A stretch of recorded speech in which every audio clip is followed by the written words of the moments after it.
SafeCondo. Moradores acessam por biometria. SafeCondo. Visitante monitorado. Safe Group, a maior e melhor estrutura de segurança monitorada de Alagoas. Safe Group, solução integrada com alta tecnologia. Tudo isto é SafeCondo, sua portaria remota. Safe Group, powered by Servipa. Olá, sejam todos muito bem-vindos mais uma vez ao Segue a Pauta, o seu podcast especializado em direito condominial. E hoje, mais um momento jurídico aqui para vocês. Estavam com saudade? Não fiquem, nós já estamos de volta. Comigo, aqui nessa bancada, hoje num formato diferenciado, mas não menos prestativo, nosso colega Francisco Vasco. Boa tarde, Francisco. Fala, Tiago, como é que tá, meu amigo? Tudo bem? Tudo bem? Mais um programa para a gente destrinchar ao longo de vários artigos do Código Civil o que de fato é o direito condominial. E posso fazer um papel inverso, trazer a presença da nossa querida Nádia? Claro, até a nossa correspondente. Deixa eu só fazer o pequeno anúncio que eu ensaiei, né? Então pronto. Então, trazendo a nossa correspondente internacional nesse novo formato, um novo estúdio, uma nova estrutura, com vocês diretamente da cidade de Palência, na Espanha, doutora Nádia Graciela. Boa tarde, doutora Oi, Nádia. Pessoal, muito boa tarde. Boa tarde, que doutora. saudade de vocês. Né? Muito bom estar com os meus colegas, doutor Francisco Vasco, doutor Tiago Oliveira, e mais um Segue a Pauta no momento jurídico, né? Levando conhecimento e desmistificando o direito condominial para os nossos telespectadores e seguidores, né? Rapaz, eu só esperou eu sair para fazer essa mudança, modernizar aí, colocar a mesa.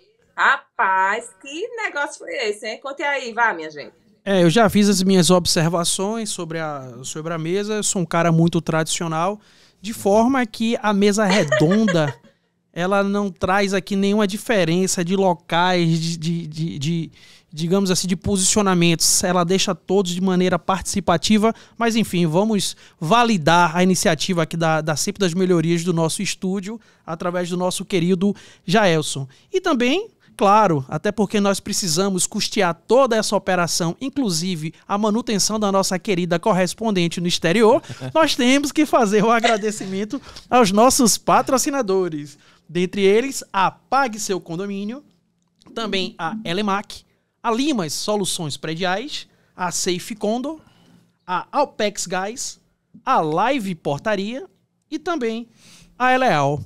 Então, amigos, sem mais delongas, já seguindo a nossa pauta, a nossa proposta aqui hoje será continuar a desvendar aqui o Instituto do Direito Condominial diretamente no Código Civil, de forma que hoje nós vamos falar sobre os artigos 1339 e 1340 do nosso Código Civil. De acordo, doutor Francisco? Perfeitamente, Tiago. Dando sequência a essa estratégia que foi adotada desde o início, de a gente trazer, destrinchar, na verdade, né, artigo por artigo, e é até uma questão, Tiago, que eu pesquisando às vezes para estudar, para determinada ação, o que seja, muitas vezes a gente não encontra determinados artigos de forma tão específica como a gente vem fazendo ao longo desses programas. Então, quem acompanha o podcast vai poder perceber que a gente vai ter uma série de programas destrinchando, né, de cabo a rabo o Código Civil, além de outras legislações aplicáveis também, porque vai chegar aqui momentos, Tiago, que a gente vai apresentar normas de segurança, por exemplo, né, normas sobre edificações, que não necessariamente estão de forma expressa no Código Civil, mas que em algum momento a gente vai abordar. Chegaremos nelas, com certeza. Vamos fazer esse caminhar por completo, até porque a gente vai acabar sempre revisitando esses institutos no Código Civil, mas pelo menos a gente, como já vai ter pelo menos dado um pequeno caminhar sobre toda a matéria, então a gente vai acabar fazendo inserções pontuais. De acordo também, doutora Nádia?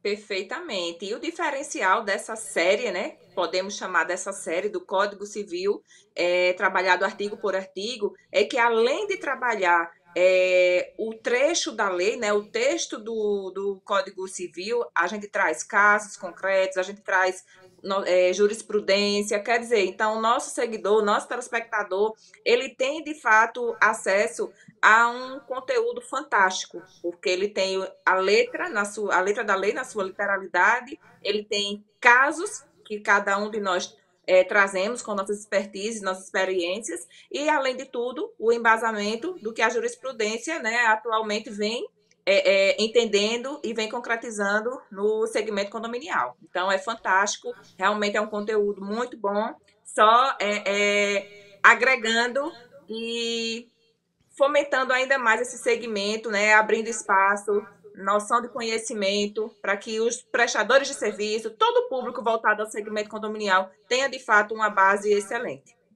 Pois bem, então vamos começar aqui o nosso conteúdo do dia de hoje, né? Nós temos 2 curtos artigos, mas que causam ainda grande celeuma no nosso segmento condominial, principalmente na parte de interpretação dos nossos colegas. E aí, como sempre, eu vou me permitir fazer a leitura do artigo 1339, que traz a sua redação nos seguintes termos. Os direitos de cada condômino às partes comuns são inseparáveis de sua propriedade exclusiva, são também inseparáveis das frações ideais correspondentes às unidades imobiliárias, com as suas partes acessórias. Eu acho que logo de início nós temos aqui 2 comentários a fazer do artigo 1339 e eu quero começar justamente com você, meu amigo Francisco Vasco, suas considerações iniciais do nosso artigo 1339. O artigo, na verdade, acho que poderia ser até um pouco mais bem escrito, né, para definir a exatidão dele. Na verdade, a gente está falando aí sobre questões que estão intrínsecas tanto às questões das áreas, né, das partes comuns de um determinado condomínio e também as suas partes privativas. Eu até citei um caso específico, pelo qual estou passando uma análise de um cliente, em que trata muito sobre isso, sobre a forma em que há uma certa fração de cada área, né, de cada parte integrante das áreas comuns que cabem àquelas unidades privativas, né? E há uma discussão, Tiago, nesse caso concreto, em que as pessoas elas pretendem vender, alienar as vagas que são coletivas, né? E existe uma impossibilidade para isso no caso concreto, porque, querendo ou não, ali há, sim, uma fração que pertence a cada um dos condôminos, né? Porque se você for analisar, por exemplo, uma certidão de ônus, você vai verificar que naquela certidão há uma fração daquela parte comum inserida na parte privativa, né? Você tem mais algo a falar sobre isso? Na verdade, a gente tem que... inclusive, esse tema que a gente está trazendo hoje, e até esse caso que você colocou para a gente aqui, ele tem até a ligação com o episódio anterior, né? Que a gente discutiu tanto a interpretação do 1338, que depois acabou sofrendo uma modificação lá na redação do 1331, né, da alteração legislativa de 2012. Eu tenho observações próprias sobre essa matéria, mas até para a gente não desfocar nesse momento específico, eu vou passar primeiro para os comentários iniciais da doutora Nádia. Por favor, Nádia. Então, na verdade, quando ele fala dessa questão da fração ideal, fugiu a palavra. Da impossibilidade de alienar, vamos dizer assim. Da inalienabilidade. Você persistiu, né? Eu lhe ajudei. Isso, de toda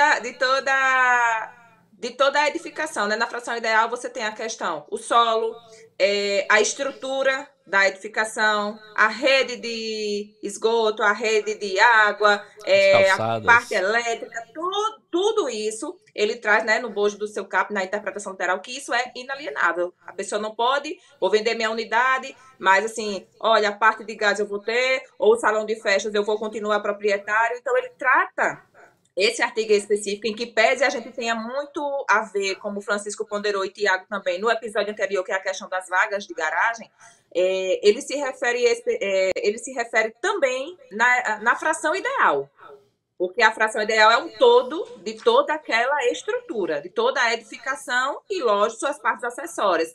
A área de lazer, vagas de garagem. Então, ele traz esse aspecto de você não poder alienar a sua unidade habitacional, mas ou ou você alienar a sua fração ideal do salão de festa, a sua fração ideal da brinquedoteca, do playground, não pode, né? São inseparáveis. É o conjunto, né? Essa parte inicial seria isso.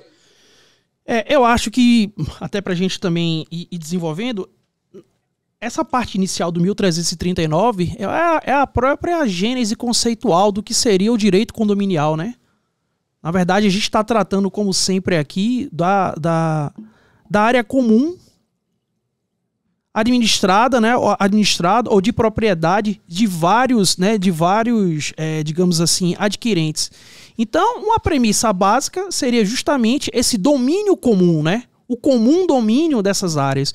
Então, sendo dessa forma, me parece que a redação, ela, de fato, ela poderia tá destrinchada, pelo menos destrinchada, esse 1339 em dois artigos, mas ela só vem ressaltar, e talvez essa redação fosse até pertinente quando a gente começa a discutir a situação do condomínio edilício, né? Talvez ela pudesse estar lá para cima, lá para cima, lá junto com o 1331, mas ela simplesmente ratifica a impossibilidade, como bem definiu Nádia, de alienação, de você fazer um cotejo entre o que é área comum e o que é área privativa, você permitir essa possibilidade de alienação, essa dissociação da coisa.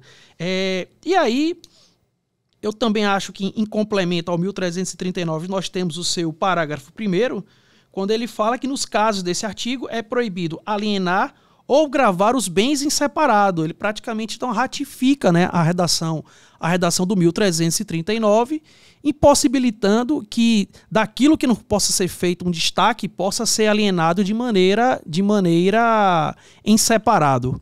Seus comentários, Vasco. Basicamente isso. A Nádia foi muito feliz, né, quando ela falou exatamente sobre esse ponto, da impossibilidade de não alienar as partes comuns, para não falar aquela palavra um pouquinho mais rebuscada. Para a Câmara, exatamente, desculpa.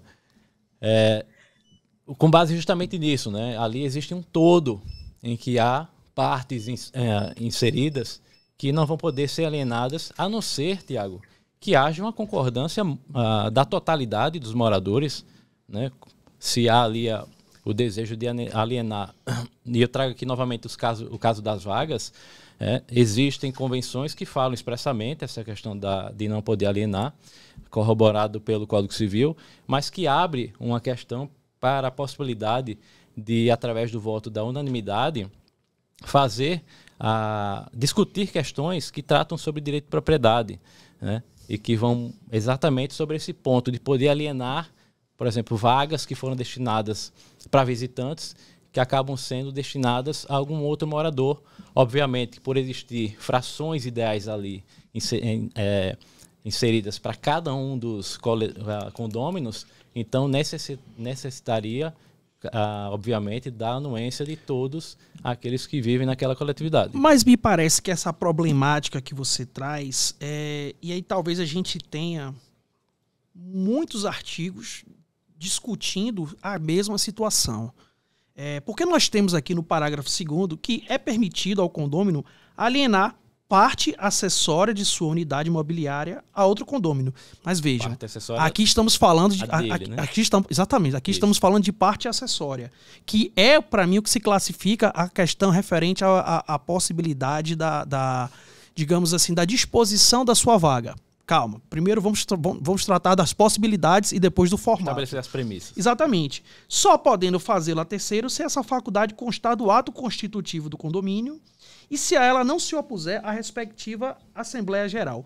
Me parece que essa parte final do parágrafo 2º, ela também acaba tendo choque com a alteração legislativa do 1331. Nós discutimos isso anteriormente quando falamos do 1338, que o 1338 também teria perdido grande força por conta da modificação da lei de 2012, e agora nós temos também a própria parte final do parágrafo 2º do 1339, que dispõe sobre a faculdade de terceiro, se essa possibilidade constar no ato constitutivo e se ela não se opuser à respectiva Assembleia Geral. Então aqui nós temos um duplo efeito limitador dessa possibilidade de disposição.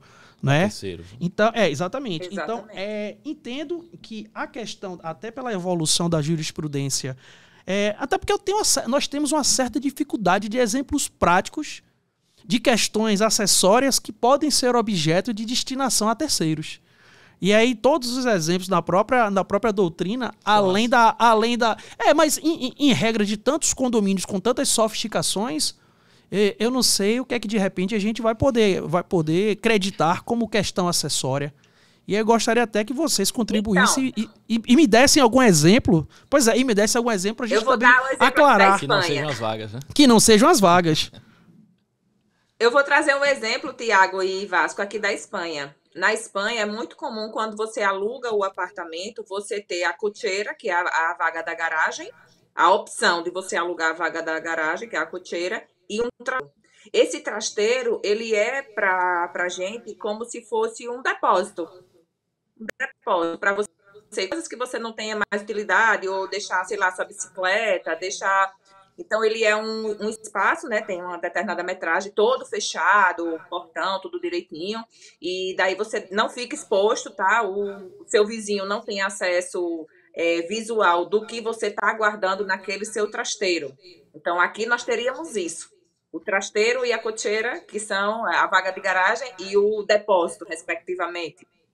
Olha aí que coisa boa. Já é um exemplo importado da Espanha. É claro que a gente tá trazendo só uma questão exemplificativa. Só que, na verdade, pelo que eu percebo, Francisco, então, na verdade, aquele quartinho da bagunça, ele tem a faculdade de ser alugado à parte, né?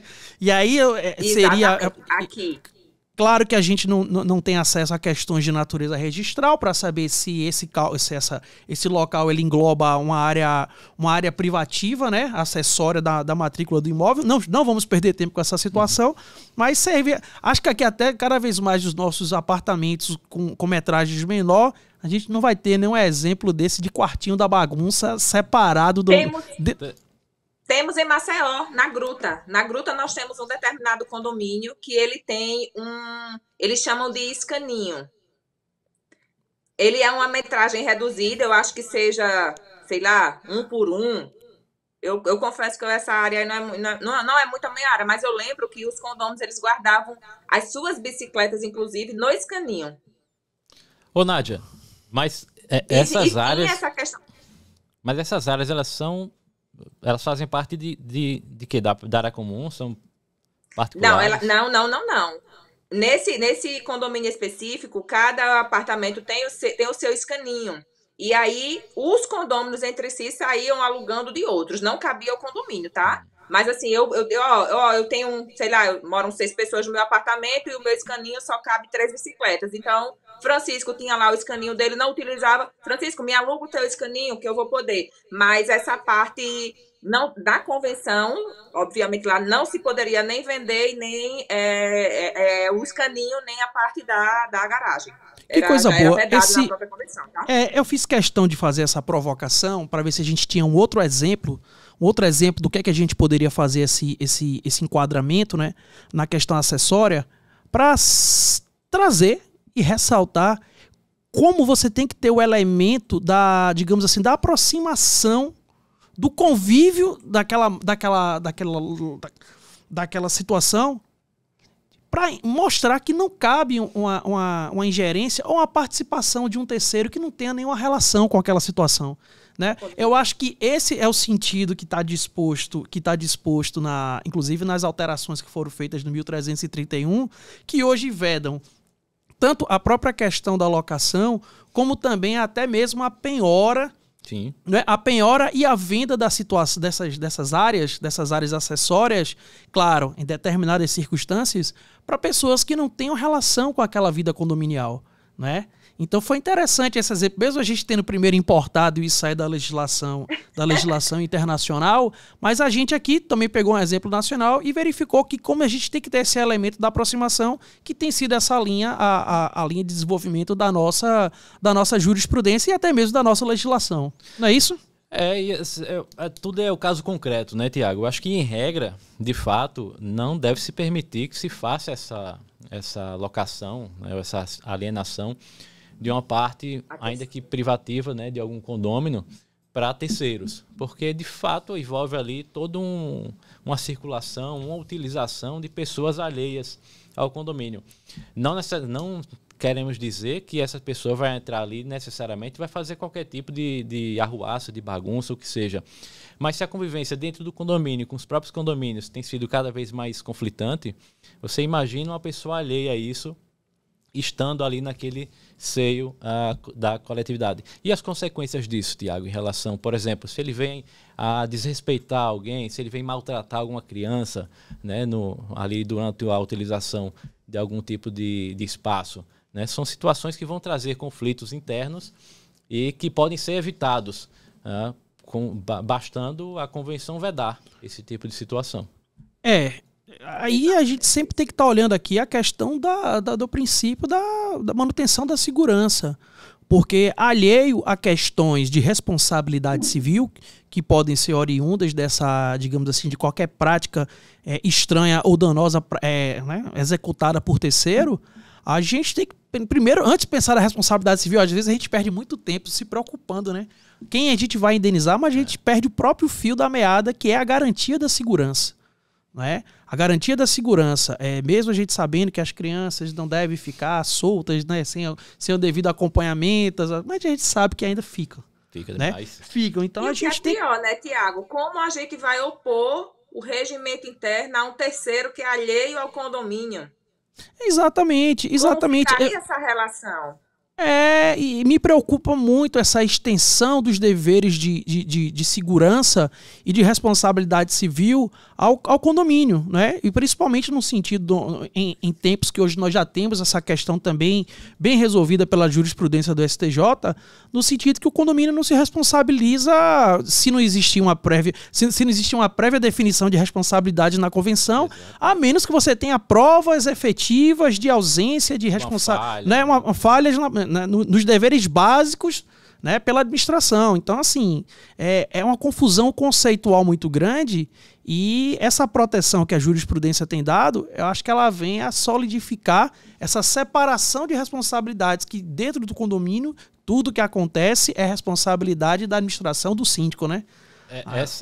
Essa tem sido o tom de vários e vários condôminos, quando acontece alguma situação, né, principalmente condôminos que reclamam de certas situações, mas quando estão no outro lado, se portam de uma maneira totalmente contrária, né? E tendem a levar para o condomínio qualquer tipo de responsabilização, mesmo tendo a expressa previsão de que não há responsabilidade do condomínio, né? Ou a ausência dela, que também não traz para o condomínio a responsabilidade. E muitas vezes a gente vê que é falha do próprio condômino, né? Que não traz ali as diligências suficientes para um determinado bem dele, que muitas vezes deixa exposto, né, acaba vindo acontecer um sinistro ou um furto, que seja, e sempre vai querer jogar nas costas do condomínio, quando na verdade está trazendo para ele mesmo. Né? Porque todo e qualquer dano que for imputado ao condomínio, seja dano moral ou material, vai acabar voltando contra ele. Até porque a gente não pode se colocar na situação de que a ausência de responsabilidade é algo imutável. Não, se os condôminos entenderem que querem trazer para si a responsabilidade, querem participar daquela divisão de responsabilidades, provocam a alteração da convenção e trazem para si, né? Trazem para si que, em caso de determinadas situações, a responsabilidade vai sim ser arcada. Se quiserem trazer uma segurança jurídica maior, ou até mesmo fazer um plus, né? Um plus de segurança, trazem para si, avocam a responsabilidade e fazem constar essas situações de maneira clara. Estou certo, doutora Nádia? Exato, colega. Certíssimo. Não tem muito o que discutir. É como a gente falou no início, esse artigo a gente debateu muito na questão das vagas de garagem, que fatalmente a gente entende nessa parte do que poderia ser alienado e das implicações que essa alienação, que essa locação, na verdade, traria para o condomínio, porque ela de pronto prejudicaria, a depender de quem se loque, claro, mas a salubridade, o sossego e a segurança, né? Ela já implica, já coloca em xeque esse sossego e essa segurança dos condôminos por um terceiro que não tem vinculação, que não está subordinado a regimento nem a convenção, que ele é um locador. Pois Então, bem. como a gente vai opor o regimento interno à convenção? Ou seja, veja que a problemática ela tende a aumentar. Mas concordo realmente com tudo que falaram e caso da acho alocação, que esse artigo a gente esgota de fato muito bem fundamentado, né? Mas no caso da alocação, talvez a gente consiga até opor, né, imputar as regras da convenção do regimento, porque se, por exemplo, mas se não é condômino. Mas se a gente aluga a nossa unidade, por exemplo. Aí desse ponto eu tenho que... Eu tô falando da vaga de garagem. Mas a unidade, ok. Mas acaba... É um acessório ali, né? Que tem as regras, por exemplo, das vagas. As vagas mas têm o que regras lhe garante próprias. a condição de condômino? O que lhe garante a condição de condômino, nesse caso? É a propriedade da unidade. Mas você... Quando você loca a terceiro, ou veja que a gente já está problematizando, tá vendo, minha gente, que nada aqui é combinado? Não, claro. Loca a sua vaga de garagem a um terceiro alheio ao condomínio, como que você vai submeter esse regimento se ele não tem, às vezes, de condômino? O grande problema aí talvez seja a questão não de atipicidade. Não de atipicidade, porque se a gente tivesse regido pela lei de locações, né? Pela lei de locações, a gente não enfrentaria maiores problemas. Porque nós temos lá, se não me falha a memória, no artigo 9º, que o próprio locatário ele é obrigado a seguir a convenção e o regimento. Sim. Então, para essa locação, a gente estaria superado. O grande problema seria que tipo de contrato é que estaria caracterizado esses contratos dessas locações dessas vagas. Porque me parece que não seriam, até pela própria conceituação da lei de locações, a gente não teria nem uma locação residencial, por óbvio, também não teríamos também uma locação comercial. Então, a gente não teria, no primeiro momento, a aplicabilidade direta, fundada na lei de locações, da convenção e do regimento. Mas isso que eu chamo a atenção. Você pode pensar numa construção analógica. Sim. Né? Você pode pensar na construção analógica, mas a gente não pode fazer uma aplicação direta como a gente conseguiria fazer na lei de locações se estivéssemos diante de uma locação residencial. Porque você já tem uma própria previsão legal de... Não, mas não seria aplicando regramento de locação específico, óbvio que não. Até porque isso daí seria mais uma seção, ainda que temporária, daquela determinada área. No caso de uma alienação, de não venda. Mas, por exemplo, boa parte das convenções trazem a previsão de que o proprietário da unidade ele é responsável pelos seus funcionários, pelos seus visitantes, pelos ocupantes, né? E talvez a gente possa criar uma interpretação nesse sentido. Então você há de convir que quando nós tivemos aí essa modificação em 2012, os nossos queridos senhores do Poder Legislativo poderiam ter imaginado que essa celeuma, quando autorizada pela Convenção, essa possibilidade de alienação ou locação a terceiros estranhos, simplesmente a gente poderia, num parágrafo 2º, né, ou seja, fazer essa alteração, informar, ou então na própria redação do parágrafo 1º do 1331, dizer que, em sendo autorizadas essas alienações ou locações, ficariam também submetidos às mesmas regras de utilização e de trânsito previstas na Convenção e no regimento interno. E ficaríamos com a questão solucionada, mas concordamos então que temos um hiato de aplicação das normas da Convenção e do regimento, caso exista essa autorização. Então, meu querido colega, meu querido amigo, ouvinte e seguidor, pense muito bem antes de aprovar ou sugerir essa possibilidade de alienação ou locações, porque de fato você já percebeu que tem uma problemática e aí a gente vai ter que fazer uma construção jurisprudencial. Hoje em dia está mais fácil fazer uma alteração e fazer um projeto de lei e ter essa alteração legislativa, né? Pois bem, algum comentário mais sobre o 1339? Não, mas a gente poderia discutir em outros programas essa questão, né? O que é que poderia ser feito aí durante esse ato, qual o tipo de sistemática que poderia se criar para aplicar e não deixar simplesmente essa situação em aberto. Mas assim, se você tiver uma boa vontade, você pode até fazer a construção, Nádia, de que uma vez a convenção, quando permitir, né? Uma vez, quando a conversão permitir, então ela já traga as normas de utilização para aquela situação. Talvez pudesse ser esse um caminho também, para não depender diretamente do nosso legislador. Não sei. Mas fica aí as ideias. Questões legislativas. Vamos fazer esses apontamentos nas questões a sugerir ao Poder Legislativo, né? Acho que pode ser por esse caminho. Pois bem, então vamos agora também conversar. 1340 também, que causa muita controvérsia. Aliás, eu quero saber o que é que a gente conversa aqui que não causa problema, né? Nada praticamente do que a gente conversa aqui, a gente diz, não, esse artigo não causa nenhuma confusão. Não, mas veja, mas calma. E aí a gente acaba trazendo uma série de situações, mas esse é o nosso direito brasileiro, né? É sempre muito, digamos assim, convincente, provocativo e inovador nas suas problemáticas do dia a dia. E nós temos aqui no nosso 1340 que as despesas relativas às partes comuns, e o mais pela minha parte, de uso exclusivo de um condômino ou de alguns deles, incumbem a quem delas se serve. E aí eu vou facultar a vocês saber quem gostaria de fazer os primeiros comentários. Então, como ninguém se franqueou, eu vou passar a palavra por uma questão de ordem e de cavalheirismo para a minha querida amiga doutora Nádia, você com as considerações iniciais sobre o tema. Esse artigo, para mim, ele é muito, muito claro.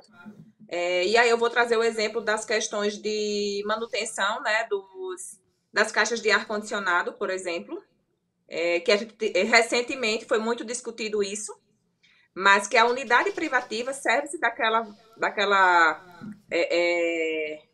caixa de ar-condicionado na sua unidade, por que vai embutir a manutenção daquela estrutura que ela se serve aos demais condôminos? Então, a gente teve essa situação e a solução trazida para o condomínio foi que o condomínio faria as cotações de empresas, traria para todos os condôminos e faria uma manutenção geral, já que ele estava fazendo as manutenções periódicas do condomínio.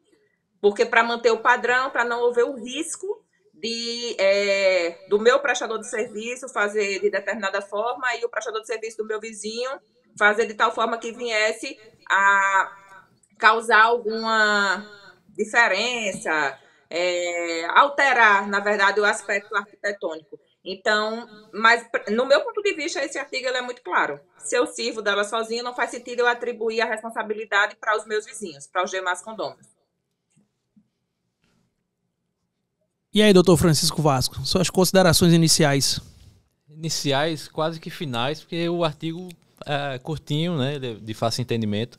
Mas eu confesso a você, Nádia, que eu vejo muito na prática muito o sentido contrário, né, do condomínio muitas vezes assumindo essa questão, né, de manutenção, de reforma, o que seja, até da troca das caixas de ar-condicionado, justamente também para evitar esse tipo de situação, né, de ter... Mas esse foi o exemplo. Não, de ter Mas serviço... esse foi o exemplo. Exatamente. Mas porque você trouxe que cabe, né, nem regra caberia aos proprietários. E eu concordo plenamente, é o que diz aqui o artigo. Né? Mas a gente tem que também trazer isso, né, na questão prática, de que muitos condomínios acabam chamando isso para si, até para preservar, né, a questão da arquitetura e até mesmo a qualidade do serviço. Né? Por vezes a gente vê meio a meio, o condomínio assume uma parte dos custos, o condomínio entra com a mão de obra e assim vai encaminhando. Mas vamos lá. Talvez essa questão de assunção de responsabilidade, ela se dê por uma questão de contabilidade. E aí vamos fazer uma pequena ponderação. Bom, na maioria das vezes, você tem a exposição de todas aquelas caixas de ar-condicionado, claro, levando em consideração desde a entrega do empreendimento, pelo mesmo fator de tempo. Você pode ter uma variação de utilização maior ou menor, mas você tem também a exposição às intempéries de todas aquelas caixas de ar-condicionado ao mesmo tempo. De forma que, claro, ressalvando uma outra situação, a degradação, claro, isso não é uma matemática, né? Isso depende das situações, depende de incidência de sol, né? Chuva e por aí vai. Ela acaba ocorrendo basicamente ao mesmo tempo. Sim. Então, você ratear um custo de que todo mundo faça ao mesmo tempo através de uma taxa extra, então você faz um rateio de uma forma só para fazer a substituição. Você tem quem? Os próprios condôminos. Vá lá, você tem 10 condôminos que precisam fazer a substituição. Então, ao invés de indicar, e até para manter a unicidade da situação, o condomínio simplesmente se avoca na responsabilidade de dizer, olha, nós vamos precisar fazer, até porque eu sou responsável pela manutenção das áreas comuns e o síndico, então tá aqui o orçamento, vamos trocar todas de uma vez. E aí uma questão contábil, o condomínio simplesmente emite as taxas, fiscaliza os serviços, quando na verdade verifique que o 1340 ele fala de despesas relativas, né? Mas o acompanhamento para a preservação da coisa comum, ela é responsabilidade do síndico. Então talvez só exista aí uma harmonia contábil. Claro, existem situações, todos nós já nos deparamos com as situações daquele síndico, com aquele condômino que diz, não, a minha caixa não precisa ser trocada. Só que aí a gente já entra numa outra questão de análise, né? E aí ele tenta fugir dessa situação. Eu estou certo ou acaba acontecendo isso mesmo? Não, tá correto, Tiago. Inclusive, esse caso mais recente que eu tive, o condomínio ele estava sofrendo a inspeção, fazendo a inspeção, e na inspeção 240 unidades, são 2 torres, 240 unidades, e a inspeção apontou que das 240 caixas de ar-condicionado, 112 precisavam de manutenção. Quer dizer, então ele chamou a Assembleia, levou os orçamentos e chamou para si a responsabilidade do acompanhamento, mas foi aprovado a taxa extra sem maiores. E realmente a maioria esmagadora, obviamente, compareceu, especialmente daqueles que estavam com as suas unidades, porque também o procedimento foi notificar cada unidade que precisava ter a sua caixa trocada. Olha, a sua caixa está trocada, na inspeção predial foi apontado tal problema, tem ferro exposto, enfim, foi apontado lá o problema para cada unidade de forma individual. E aí esses interessados compareceram, foi uma assembleia fantástica, porque a gente nunca teve um coro daquele, e obviamente aquele que não precisava substituir a sua caixa, ele foi voto vencido, porque foi uma minoria. Então, mas isso resguarda o condomínio, isso resguarda o síndico, isso mantém em dia essa questão das manutenções, mas de fato fica a conscientização de que aquela despesa ela é específica de cada unidade. E é isso que o artigo realmente traz.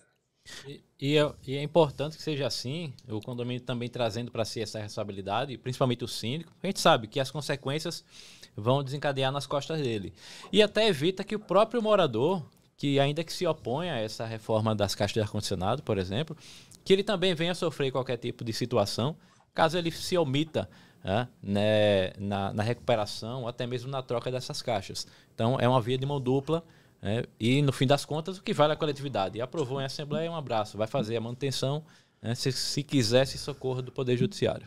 Bom, é interessante como vocês trouxeram um exemplo que não é o exemplo padrão da doutrina, né? Quando você fala da aplicabilidade do 1340. Vejam vocês que a doutrina ela gosta muito do exemplo dos halls exclusivos, quando você tem aquela situação de um apartamento por andar. Né? De quem seria, porque aí você tem uma situação diferenciada. Às vezes você pode não ter o mesmo grau de degradação dos halls. Sim. E aí, terraço, se você... Né? Hall ou terraço? Não, o hall. De terraço, né? Não, o hall de entrada, porque eles também dão terraços, eles também dão... Essa parte dos terraços das... Na verdade, esses nossos exemplos são justamente daquelas estruturas em que o elevador ele abre tão somente para uma antessala. Como se fosse a porta do apartamento. A porta é a antessala, né? O hall. A gente não tem. Dificilmente hoje a gente tem esse padrão construtivo de maneira geral. Ele tem uma aplicabilidade maior para os imóveis de alto padrão. Só que nessa situação nós temos diferentes níveis de degradação e necessidade de manutenção.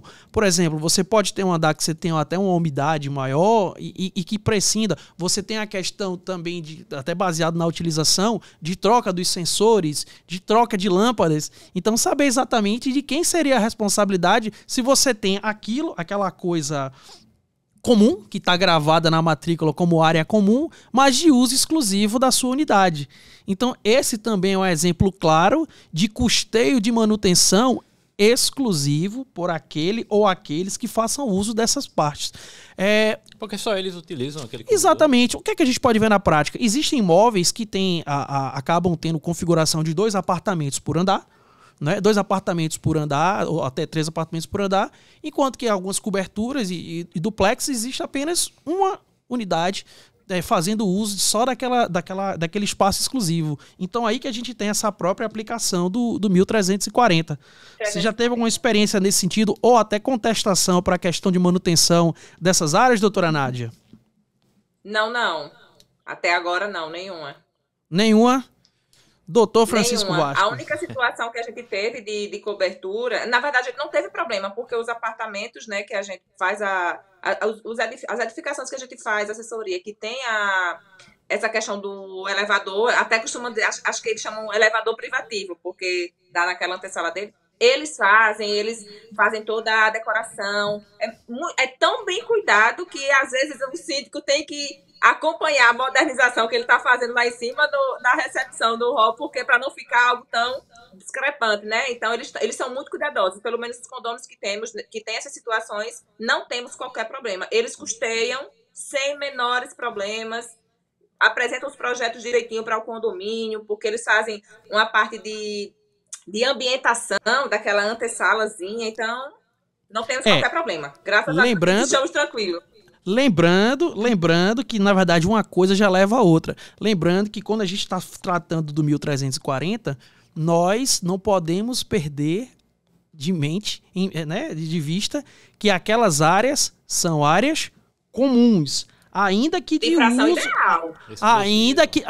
uso exclusivo. Nos preocupa falar isso pra gente não ter o quê? Não ter alterações de destinação, né? De destinação e do padrão, exatamente, do padrão arquitetônico pré-definido pelo condomínio, né? Lembrando que se a gente puder, tiver que autorizar, nós temos quórums específicos para isso, né? Não é a problemática do 1340. Mas assim, é por isso que eu falo que esses empreendimentos que eu tenho são 7, 8 e o maior com 12 unidades. Então, eles são muito, muito rigorosos, muito criteriosos, e a gente tem unanimidade. É tanto que nessa questão até da ambientação, que foi um que tivemos, que ele fez um projeto fantástico mesmo, que aí o condomínio pegou o mesmo arquiteto para fazer a parte da recepção do próprio edifício, foi unanimidade, estavam lá as 7 unidades presentes. Os condôminos gostaram tanto que, não, chame agora uma próxima para a gente fazer lá embaixo também, bora acompanhar, vamos ficar bonito até para manter, então, né? Até para manter. Eles são muito conscientes. E aí, doutor Vasco?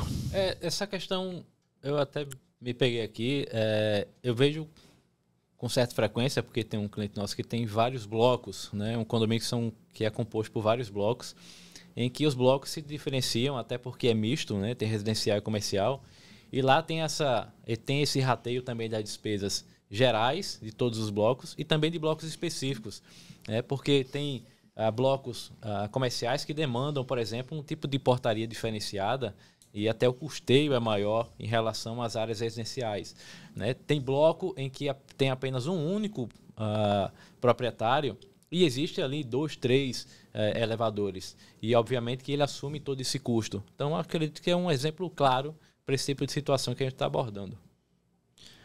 Perfeito. Bom, senhores, se vocês não têm mais nenhuma consideração sobre o tema, eu acho que a gente conseguiu desenvolver, né? Até não pela sua extensão, não pela sua aplicabilidade, mas a extensão literal do artigo, a gente acaba tendo, digamos assim, que ser mais criativo até para fazer comentários e trazer exemplos, porque são artigos que a gente vê, usa no dia a dia, mas a gente não vê tanto, inclusive, o desenvolvimento da doutrina de maneira tão específica. E aí acaba acontecendo isso nos nossos estudos, artigo por artigo, da matéria condominial. Perfeito? E no próximo programa? No próximo programa, novidades, né? Não vamos dar spoiler, né? Para o bom estudante do direito condominial, ele já sabe o que vem a seguir. Deixa eu fazer um destaque. Já sabe o que vem. Fica à vontade, amigo. Eu quero destacar que hoje eu aprendi que vaga em espanhol é cocheira. E o quartinho... O carro, gente, aqui é coche. Vou tomar Não, um coche. E tem cocheira, né? Que Vou é alugar um usualmente... carro, alquilar um coche. É, e cocheira se fala muito no interior, né? Aqui, nos interiores do Brasil. E o quartinho é o quê? Epa. Não é cocheira. Cocheira. Cocheira. Não, no Brasil. Então está aberto ao quadro Novas Palavras em Espanhol. Muito. Todo episódio uma palavra nova em espanhol para o nosso seguidor. Pronto, está inaugurado então o quadro. Todo episódio nosso, a doutora Nádia vai trazer alguma palavra ligada ao direito condominial para que a gente possa fazer já essa aproximação de temas na legislação estrangeira. Combinado, doutora Nádia? Vamos nessa. Por fim, já aproveite e colha suas considerações finais, minha querida amiga.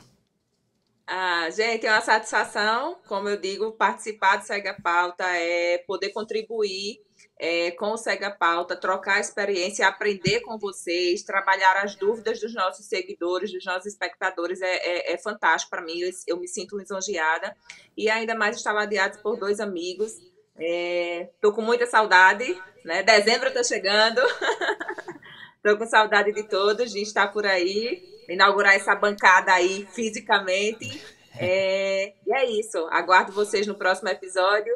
Estou distante, mas ao mesmo tempo presente, né? Graças à tecnologia do Destravo, né? Do grupo Destravo, os estúdios aí do Destravo.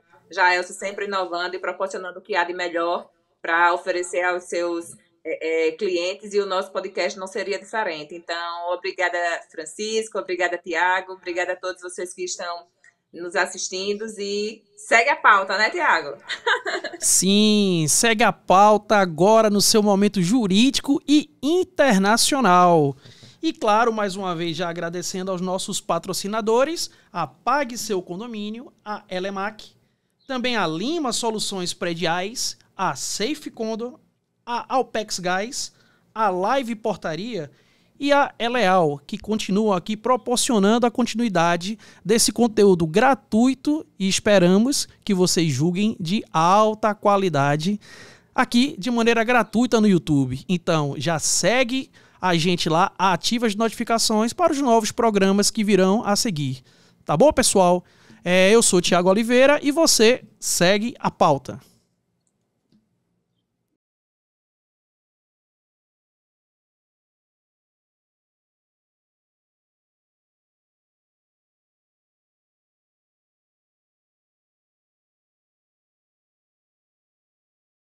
Safe Condo. Moradores acessam por biometria. Safe Condo. Visitante monitorado. Safe Group. A maior e melhor estrutura de segurança monitorada de Alagoas.